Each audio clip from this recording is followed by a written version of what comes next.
system that's geared to a very westernised system. Your juries are usually Western, your judges are white, middle class, and usually male. From the old school, we find that there's a blockage there of lack of cultural understanding, and it's until we in this country start recognising, like all the other colonised countries of the world, that there is an Indigenous group of people here that were never sick until the visitors came over on the 26th of January 1788, when everything started to go crazy.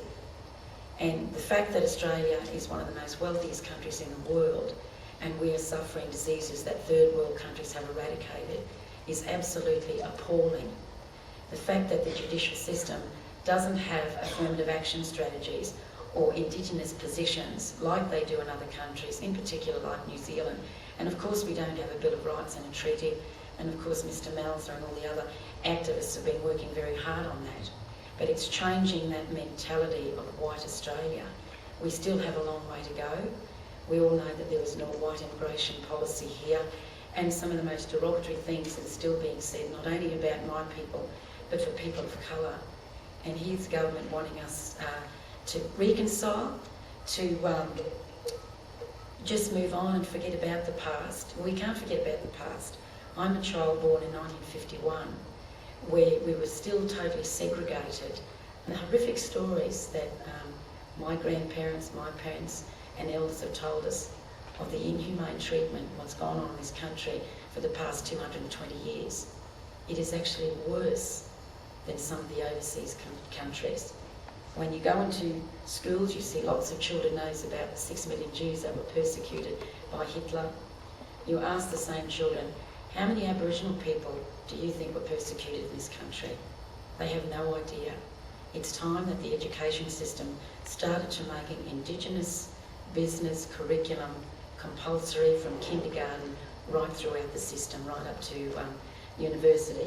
But I want to talk a little bit today, I've got a couple of minutes left, Mr Chairman, on the deaths in custody, Murungi, and in particular because it's still very close to us, and of course we've got the Mayor of Palm Island here, and incidentally we were talking about housing the other day, and someone said, oh, Palm Island's doing very well. I said, very well in what way?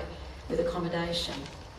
Got the Mayor here today, 3,500 population, 300 homes, and they wonder why there's so much dysfunction.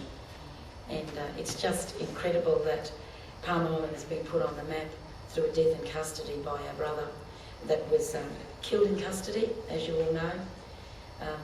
The deaths in custody, the Royal Commission recommendations were not adhered to. He was picked up for drunkenness.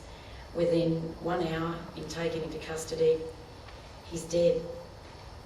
And the injuries he sustained was a busted portal vein, a sliced liver, a sliced spleen, fractured ribs and a black eye. The man was clearly seen singing before he was taken into custody, and he was quite healthy. There's been such incredible publicity about Murungi, and it's not just about Murungi, it's all the deaths in custody in this country, where the general public think it's normal behaviour. Now, Sergeant Hurley had changed his story a couple of times, and of course, you know the whole story, that's why you wouldn't be here today. The mind boggles. This whole scenario that he's not only been found not guilty by an all-white jury, he receives a compensation package.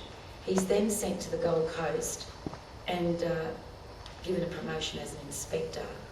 And now they're trying to prove that it was an accidental death. I mean, the hypocrisy of what's going on with Indigenous injustice in this country is appalling, and it's great to see you people out here today. We cannot have reconciliation without the truth. And when I went over to Mandela in 1997, when they had a 20-year memorial for Steve Biko, Mandela was releasing his political prisoners. He clearly stated, in my country of South Africa, we're having reconciliation with the truth. In Australia, they're trying to have reconciliation without the truth. We cannot reconcile, my brothers and sisters, until the true history of this country is told. It's not past history, it's not about guilt, It's about you white folks coming together with us and promoting it to the rest of the world. I'm optimistic that reconciliation is going to occur once justice occurs for my people. Watermulli, from my people.